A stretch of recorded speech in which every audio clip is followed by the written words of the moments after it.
요한복음 5장 1절에서 18절까지 우리 좀 길지만 한 절씩 교독하고 마지막 18절은 다 같이 읽도록 하겠습니다. 그 후에 유대인의 명절이 되어 예수께서 예루살렘에 올라가시니라. 예루살렘에 있는 양문 곁에 히브리 말로 베데스다라는 못이 있는데 거기 행각 5이 있고 그 안에 많은 병자, 맹인, 다리 저는 사람, 혈기 마른 사람들이 누워 물의 움직임을 기다리니 이는 천사가 가끔 못에 내려와 물을 움직이게 하는데 움직인 후에 먼저 들어가는 자는 어떤 병에 걸렸든지 낫게 되밀어라. 거기 38해 된 병자가 있더라. 예수께서 그 누운 것을 보시고 병이 벌써 오래된 줄 아시고 이르시되 내가 낫고자 하느냐. 병자가 대답하되 주여 물이 움직일 때 나를 못에 넣어주는 사람이 없어 내가 가는 동안에 다른 사람이 먼저 내려가나이다. 예수께서 이르시되 일어나 내 자리를 들고 걸어가라 하시니 그 사람이 곧 나아서 자리를 들고 걸어가니라. 이날은 안식일이니 유대인들이 병 나은 사람에게 이르되 안식일인데 내가 자리를 들고 가는 것이 옳지 아니하니라. 대답하되 나를 낫게 한 그가 자리를 들고 걸어가라 하더라 하니 그들이 묻되 너에게 자리를 들고 걸어가라 한 사람이 누구냐 하되 고침을 받은 사람은 그가 누구인지 알지 못하니 이는 거기 사람이 많으므로 예수께서 이미 피하였음이라. 그 후에 예수께서 성전에서 그 사람을 만나 이르시되 보라 내가 나았으니 더 심한 것이 생기지 않게 다시는 죄를 범하지 말라 하시니 그 사람이 유대인들에게 가서 자기를 고친 이는 예수라 하니라. 그러므로 안식일에 이러한 일을 행하신다 하여 유대인들이 예수를 박해하게 된지라.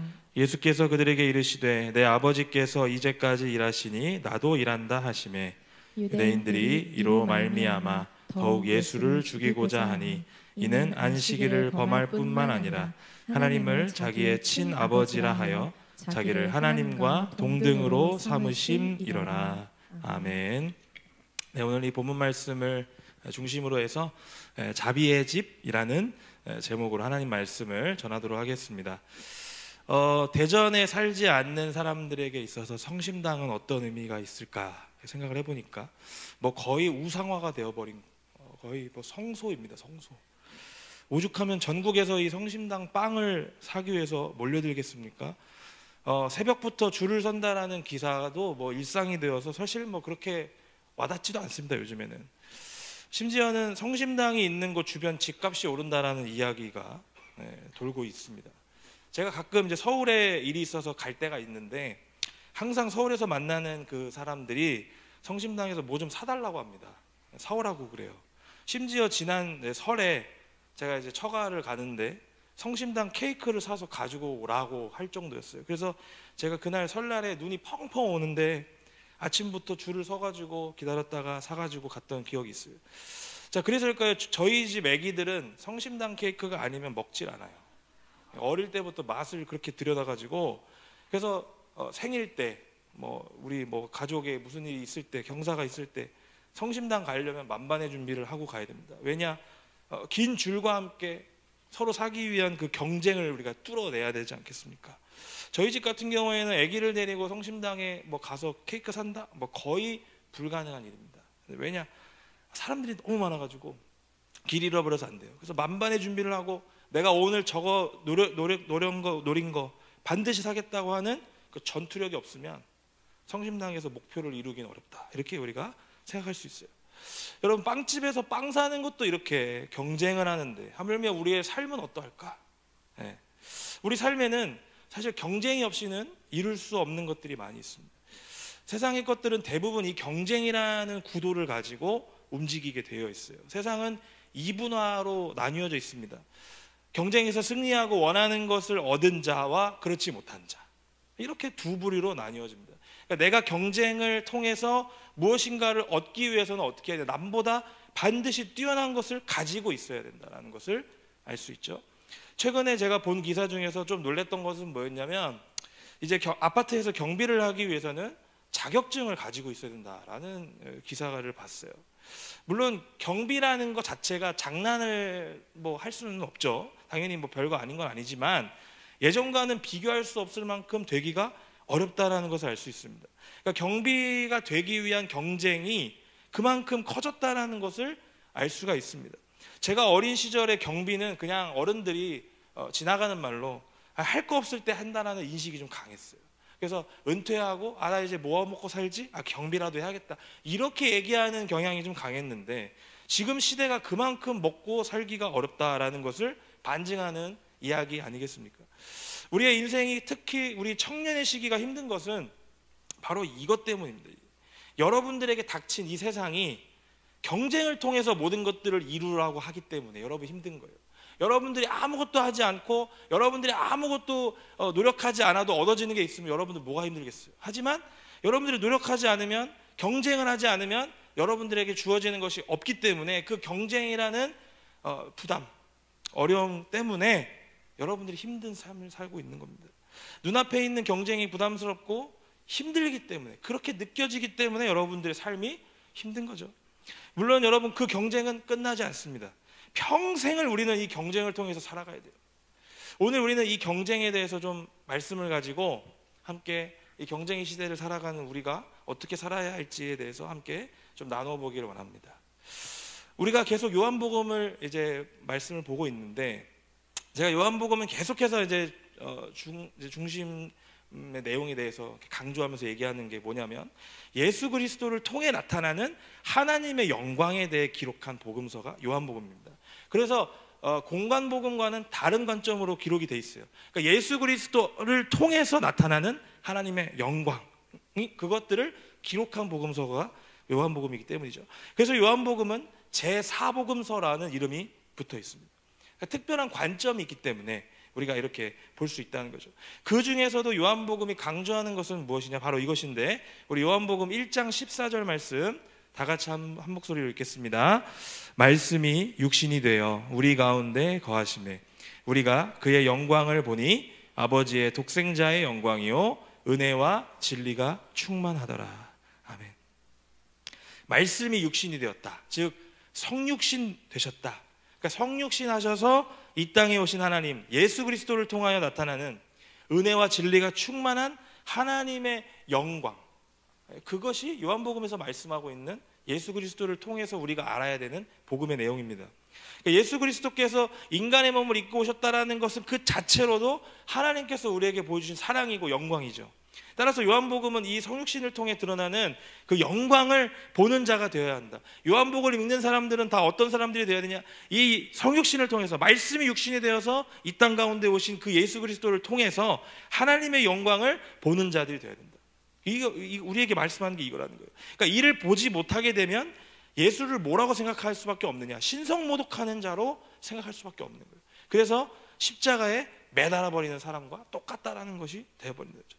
그래서 우리가 계속해서 보고 있는 예수님의 기적 역시도 믿음으로 예수 그리스도를 믿는 자는 어떻게 되느냐, 하나님의 영광을 바라보게 되지만, 그렇게 되지 못한 자들은 어떻게 됩니까? 예수를 죽이려고 하는 자들이 되어서 하나님의 살아계심과 하나님의 일하심을 보지 못하고 그것을 방해하는 자들이 된다는 거죠.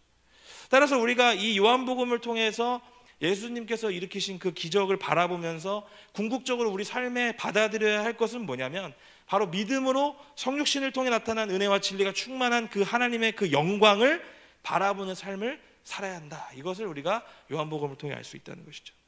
자, 오늘 본문 역시 은혜와 진리가 충만한 하나님의 영광을 나타내시는 예수 그리스도의 기적이 등장하고 있습니다. 자, 오늘 본문은 베데스다 연못에서 38년 된 병자를 고치신 사건이에요. 기적에 대한 기사입니다. 오늘 본문에는 시간적, 공간적 배경이 먼저 등장하고 있습니다. 우리 1절에서 2절 말씀 다 같이 한번 읽겠습니다. 그 후에 유대인의 명절이 되어 예수께서 예루살렘에 올라가시니라. 예루살렘에 있는 양문 곁에 히브리 말로 베데스다라 하는 못이 있는데 거기 행각 5이 있고. 아멘. 자, 오늘 본문의 시간적 배경은 유대인의 명절로 이렇게 기록이 되어 있고요. 공간적 배경은 예루살렘 양문이라고 하는 문 곁에 있는 베데스다 연못, 이렇게 시간적 배경, 공간적 배경이 나와 있어요. 자, 이 기사는 특별히 요한복음에서 예수님께서 예루살렘에서 일으키신 첫 기적입니다. 그래서 요한복음은 자세히 보시면 아주 자주 유대인의 절기와 명절을 예수님의 기적과 연관시킵니다. 그래서 유독 절기, 명절에 대한 이야기가 요한복음에 많이 나와요. 특별히 이 베데스다 연못에는 예로부터 내려오는 전설과도 같은 이야기가 하나가 있는데 3절에서 4절 말씀 보면 이렇게 기록이 되어 있습니다. 그 안에 많은 병자, 맹인, 다리 저는 사람, 혈기 마른 사람들이 누워 물의 움직임을 기다리니 이는 천사가 가끔 못에 내려와 물을 움직이게 하는데 움직인 후에 먼저 들어가는 자는 어떤 병에 걸렸든지 낫게 되밀어라. 이렇게 기록이 되어 있습니다. 이 베데스다 연못에 얽혀진 전설과도 같은 이야기가 있다는 거죠. 특별히 대과로가 있습니다. 대과로가 있는 것은 성경 주석에 보시면 오래된 사본에는 등장하지 않다고 이제 기록이 돼 있어요. 그러니까 아마도 7절의 내용을 통해서 후대에 편집을 하면서 기록이 된 내용으로 보입니다. 그러니까 그런데 중요한 것은 뭐냐면 이 베데스다 연못에는 전설적인 이야기가 있다라는 거예요. 근데 그 내용이 뭐냐면 아주 전설입니다. 물이 움직임이 있을 때 누구든지 먼저 들어가기만 하면 어떤 병에 걸렸든지 다 낫게 된다는 거예요. 대박이죠 이거. 그래서 실제로 이 베데스다 연못은 간헐천이라고 불리는 이제 천이 그러는 거예요. 그래서 온천수가 나오는 연못이었다고 합니다. 그래서 실제로 이 과거 고대에서는 이 베데스다 연못을 병을 고치는 인식이라는 그런 인식들이 있었다는 거예요. 그래서 이름을 베데스다, 히브리 말로 자비의 집이라고 명명했던 거죠. 이곳에만 들어간다면 어떤 병이든지 다 낫게 되기 때문에 자비의 집이다 이렇게 이제 표현을 한 거죠. 하지만 여기서 우리는 한 가지 좀 어폐가 있다는 것을 알 수 있습니다. 베데스다라는 말은 집을 뜻하는 히브리어 베트 그리고 자비를 뜻하는 헤세드의 합성어입니다. 그래서 베트 헤세다. 그래서 베데스다라고 이제 하는데 우리가 잘 아는 것처럼 구약에 이 베트라고 들어가 있는 단어들이 많이 있어요. 지명들이 있습니다. 그래서 뭐 베들레헴, 뭐 빵집이라는 뜻입니다. 베트레헴. 그래서 또 베델, 베트엘, 하나님의 집. 뭐 이런 지명들이 많이 있어요. 그래서 이 연못은 하나님의 성품을 의미하는 자비, 그 자비, 헤세드가 넘치는 집이다 이렇게 이름을 이제 붙어 있는 것을 알 수 있습니다. 그런데 여기서 우리가 한 가지를 좀 생각해 볼 필요가 있다는 거예요.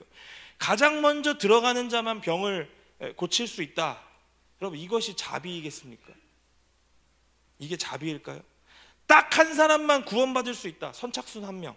이게 하나님 나라의 가치일까요? 아닙니다. 자, 이것은 자세히 보시면 이름은 자비의 집이지만 실제로는 경쟁의 집이었다는 걸 알 수 있죠. 경쟁의 집이에요. 경쟁의 집. 극히 세상적인 경쟁의 의미가 가득 차 있는 자비라고는 1도 없는 경쟁의 집이었다는 거예요.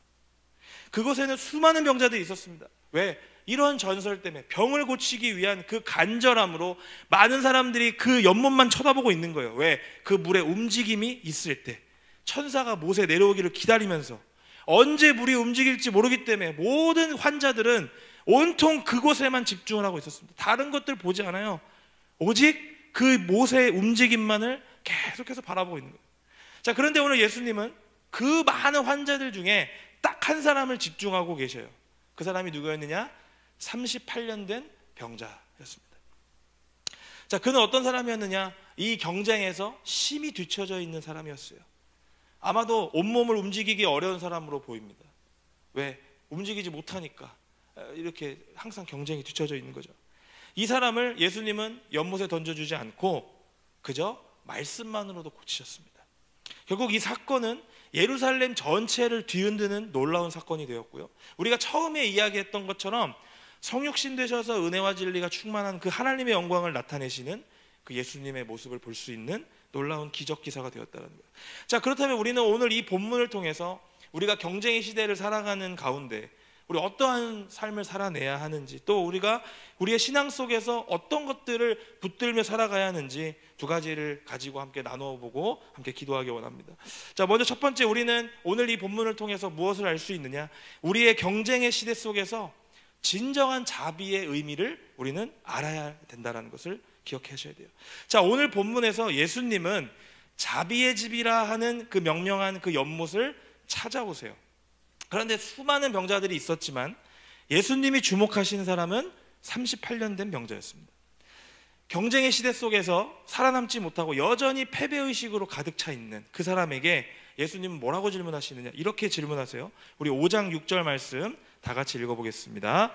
예수께서 그 누운 것을 보시고 병이 벌써 오래된 줄 아시고 이르시되 내가 낫고자 하느냐. 아멘. 자, 오늘 6절 말씀을 자세히 보시면 예수님께서 하신 행동은 총 3가지가 있습니다. 3가지. 그러니까 3가지의 동사로 이루어졌어요. 한 문장이. 첫 번째 보시고, 두 번째 아시고, 세 번째 이르시되 말씀하셨다는 거죠. 그러니까 3가지 동사가 동시다발적으로 일어났다는 겁니다. 예수님은 곧바로 보자마자 이 사람의 상태를 깨달으셨다는 이야기예요. 그러니까 보시고 한참 살피신 게 아니라 보자마자 아셨다라는 거예요. 이 사람의 고통의 정도가 얼마나 되었는지를 아셨다라는 거예요. 보기만 해도 아셨다는 거죠. 자, 그러면서 예수님 뭐라고 물으시느냐? 네가 낫고자 하느냐라고 질문하세요. 아주 본질적인 질문 아니겠습니까? 본질을 꿰뚫으시는 질문이에요. 여기 베데스다에 와 있는 모든 사람들은요, 낫고자 해서 온 사람들이에요. 목적이 확실합니다. 그것밖에 없어요. 나으려고 온 사람입니다. 병이 고침을 받기 위해 나온 사람들이에요. 그런데 이 38년 된 병자가 뭐라고 대답을 해요? 딴소리를 하고 있어요. 7절 말씀 보시면 이렇게 얘기합니다. 병자가 대답하되 주여 물이 움직일 때 나를 못에 넣어주는 사람이 없어 내가 가는 동안에 다른 사람이 먼저 내려가나이다. 이렇게 얘기합니다. 그러니까 38년 된 병자는 물이 움직일 때 자신을 연못에 넣어주는 사람이 없었기 때문에 지금까지 자기가 낫지 못했다. 이렇게 말하고 있어요. 자, 이것은 엄연히 피해의식에 사로잡혀 있는 모습 아니겠습니까? 예수님께서 야, 네가 낫고자 하느냐라고 질문하신 것은 무슨 의미가 있겠습니까, 여러분? 물에 들어가는 것보다 병을 고치고 싶다는 것 그 자체가 더 중요한 말 아니겠습니까? 그러니까 너가 물에 들어가는 것과 병을 고치는 것 중에 더 중요한 게 뭐야? 당연히 병 고치는 거 아니겠어요? 근데 지금 얘는 물에 들어가지 못해서 이렇게 됐다라고 지금 딴소리를 하고 있다는 거예요. 근데 여전히 이 사람은요, 남 탓을 하고 있는 겁니다. 남 탓. 내가 못 갔기 때문에 고침 못 받은 거예요. 나를 넣어주는 사람이 없기에 내 환경이 이렇기 때문에 내가 들어가지 못했어요. 이렇게 이야기하는 거예요. 나를 넣어주지 않게, 즉 아무도 자신에게 자비를 베풀어주지 않기 때문에 내가 낫고자 하지만 나을 수 없었다라고 지금 한탄하고 있는 겁니다. 지금. 얼마나 패배의식이 강하고 피해의식이 강하면 이렇게 대답하겠습니까? 예수님께서 질문하신 것은 베데스다에 집중하고 있는 병자의 마음을 예수님께로 돌리기 위한 질문이었다는 거예요. 베데스다만 계속 쳐다보고 있는 그 환자들, 베데스다의 물의 연못의 움직임만을 바라보고 있는 그 병자들의 시선이 이제는 예수님께로 돌이키기 위한 질문이었다는 거예요. 즉 진정한 자비는 무엇이냐? 하나님만이 베푸실 수 있음을 알려주시기 위한 질문이라는 겁니다. 이 병자를 보면서 우리의 삶을 좀 투영해 봤으면 좋겠어요. 우리는 이 경쟁의 시대 속에서 많은 것들을 남 탓하면서 피해의식으로 가득 차 있지는 않은가? 우리 스스로를 좀 돌아볼 필요가 있다는 겁니다. 여러분, 38년이라는 숫자는 무엇을 의미하겠습니까? 저는 개인적으로 이 38이라는 숫자를 이렇게 연결시켜 보고 싶어요. 신명기 2장 14절 말씀 우리 다 같이 한번 읽어보겠습니다. 시작. 가데스 바네아에서 떠나 세렛 시내를 건너기까지 38년 동안이라. 이때에는 그 시대의 모든 군인들이 여호와께서 그들에게 맹세하신 대로 진영 중에서 다 멸망하였나니. 아멘. 자, 이 신명기 초반 부분은 뭐냐면 신명기라는 말씀 자체가 모세의 설교로 이루어져 있어요. 그러니까 다시 말한다라는 뜻이거든요. 신명이라는 말이 거듭해서 다시 명령한다라는 말씀이에요. 그러니까 지금까지 그 가데스 바네아에서부터 광야 생활을 하고 지금까지 이 요단강을 건너기 직전, 가나안 땅에 들어가기 직전에 모세가 지금까지 했던 모든 일정들을 다시 한번 되새기는 그런 장면들이 등장하고 있어요. 이스라엘 백성들이 시내산에서 2년을 보내게 됩니다. 그리고 거기서 2년 뒤에 출발을 하고 가데스 바네아라는 곳에 다다르게 되는데 여기서 40일 동안 각 지파별로 한 명씩 뽑아서 12명이 가나안 땅을 정탐하러 보내요. 그런데 여호수아와 갈렙이라는 사람은 가나안 땅을 정탐하고 온 다음에 우린 싸워서 이길 수 있다, 가보자 이렇게 얘기하지만 나머지 10명은 우리 들어갈 수 없다, 우린 메뚜기 같다, 그들과 싸울 수 없다 이렇게 이야기를 해요. 그래서 백성들 앞에서 이렇게 연약한 말을 한단 말이죠. 도리어 백성들은 이 이야기를 듣고 어떻게 하느냐, 자신들을 이곳에서 죽게 하였다면서 원망하고 그 모든 불평들을 막 내뱉습니다. 결국 이 사건으로 인해서 이스라엘 백성들이 어떻게 되냐, 38년 동안 광야를 헤매게 됩니다. 그리고 여호수아와 갈렙을 제외한 출애굽 1세대들은 어떻게 되냐, 이 광야에서 다 죽었습니다. 멸망했습니다.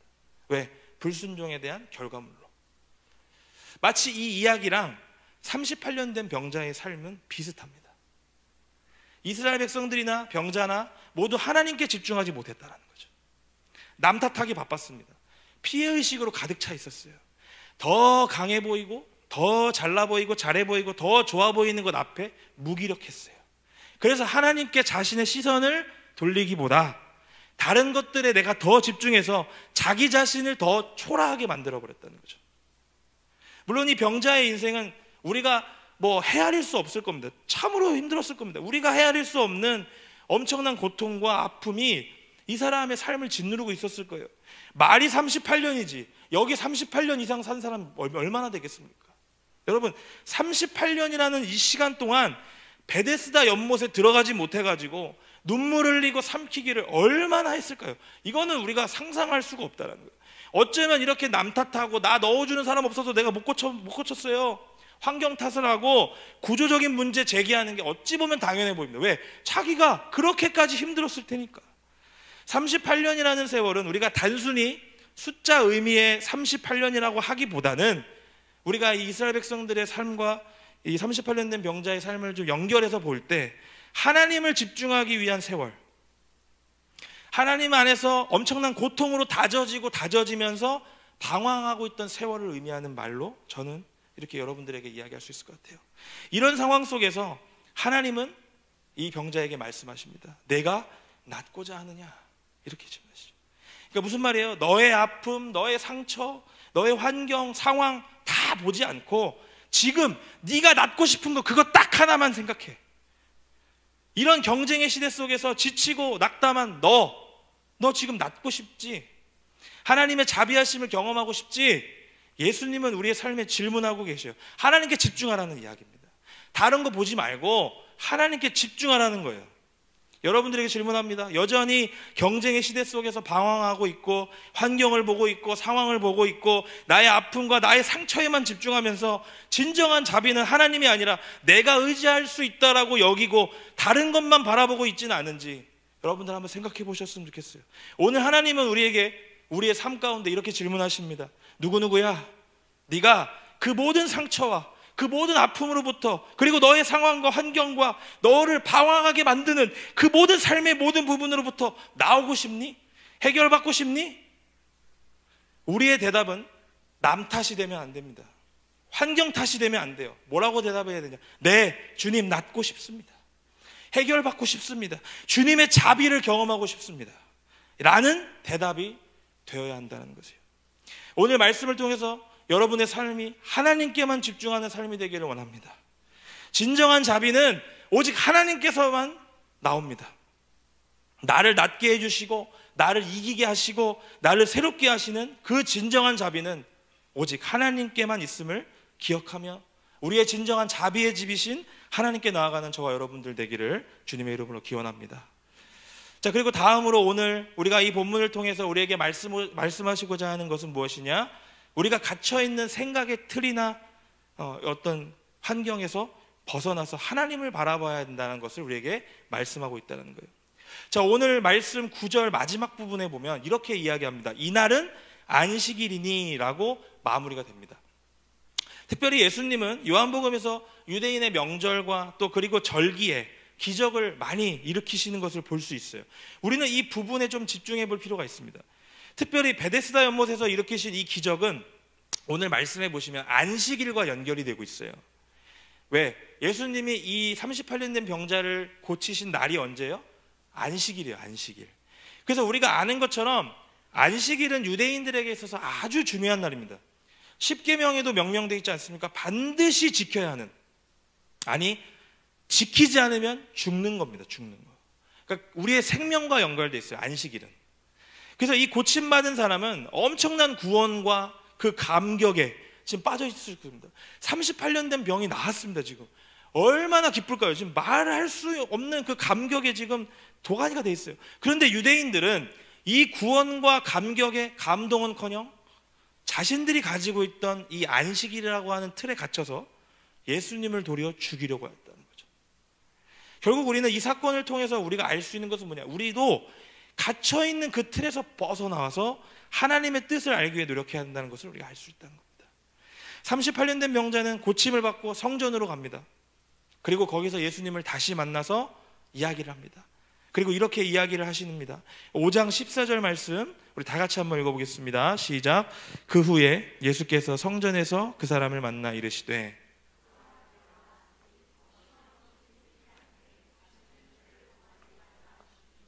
아멘. 자, 예수님은 오늘 이 병자를 다시 만났어요. 성전에서. 그리고 더 심한 것이 생기지 않도록 다시는 죄를 짓지 말라, 이렇게 이야기를 하시면서 마무리를 지으세요.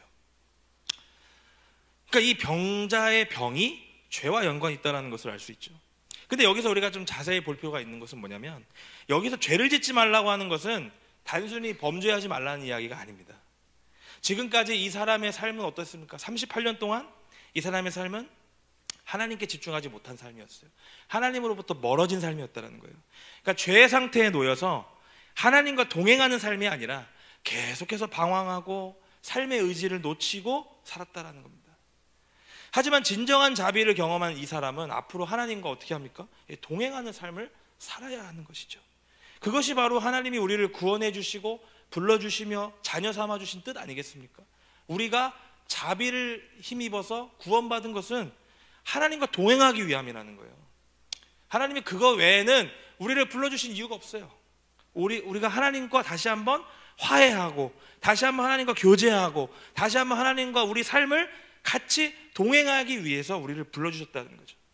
다시 말하면 구원이라는 것은 무엇이냐? 하나님께서 우리와 동행해 주시는 자비, 즉 우리가 죄의 상태에 놓이지 않기 위함이라는 거예요. 그래서 예수님이 지금 이 병자에게 뭐라고 하시는 거예요? 지금 다시는 죄를 범하지 말라라는 말은 방황하지 말라는 거예요. 이제 하나님을 똑바로 보고 하나님께 집중하는 삶을 살고 하나님과 동행하라는 이야기죠. 하지만 지금 유대인들은 자신들의 죄에 빠져 방황하고 있는 자들임을 스스로가 모릅니다. 그리고 자신들의 사고의 틀에 갇혀서 하나님을 거부하고 있습니다. 그래서 자신의 틀을 벗어나는 모습을 보여주자 어떻게 행하느냐? 16절 말씀을 다 같이 읽겠습니다. 그러므로 안식일에 이러한 일을 행하신다 하여 유대인들이 예수를 박해하게 된지라. 유대인들은 예수님을 안식일을 어긴, 즉 율법을 어긴 자로 박해하게 됩니다. 이들은 안식일을 주신 하나님을 믿은 게 아니라 안식일 자체를 믿고 있던 거예요. 안식일의 진정한 의미는 지금 다 잊어버렸습니다. 안식일을 지키는 자기 자신을 바라보고 있었다는 거예요. 결국 예수님은 이들의 사고를 깨버리는 발언을 하십니다. 5장 17절 말씀입니다. 예수께서 그들에게 이르시되 내 아버지께서 이제까지 일하시니 나도 일한다 하시매, 이렇게 말씀하세요. 안식일보다 더 위대하시고 안식일의 주인이신 예수님은 하나님이 안식일에도 지금 일하고 계시기 때문에 자신도 일하신다라고 말씀하세요. 그렇습니다. 여러분, 안식일의 주인은 하나님이십니다. 안식일을 만드시고 안식일 주신 것이 하나님이시잖아요. 우리는 틀에 갇혀서 제대로 하나님을 보지 못하는 유대인들의 모습을 통해 우리의 신앙도 함께 점검해 볼 필요가 있습니다. 내가 해왔던 신앙의 틀이 있습니다. 내가 경험했던 것이 있어요. 내가 보았던 것이 있어요. 나의 노하우가 있어요. 내가 지켜왔던 모든 것들 하나하나 다 깨야 돼요. 왜냐? 하나님은 어떠한 방식으로든 일하고 계시기 때문입니다. 우리의 방식으로 일하지 않으세요. 하나님의 방식으로 일하세요. 하나님의 틀로 일하세요. 하나님은 어느 곳에든지 일하고 계시기 때문에 우리의 틀로 하나님의 일하심을 가둘 수 없다는 겁니다. 내가 생각하고 보았고 경험했던 하나님의 일하심이 다가 아니라는 거예요. 극히 일부일 수밖에 없다는 거예요. 나의 삶에서 일으키신 그 하나님의 은혜에 집중할 게 아니라 그 은혜를 부어주신 하나님께 집중해야 된다는 겁니다. 왜냐? 지금도 내가 힘들건 안 힘들건 내가 기쁘건 슬프건 하나님은 지금도 내 삶 가운데 일하고 계시기 때문이에요. 오늘 말씀을 통해서 우리 모두가 다시 한번 나의 신앙에 도전이 있었으면 좋겠습니다. 하나님께 집중하고 나의 틀을 깨버리는 그런 놀라운 은혜가 여러분들의 삶에 임하기를 기원합니다.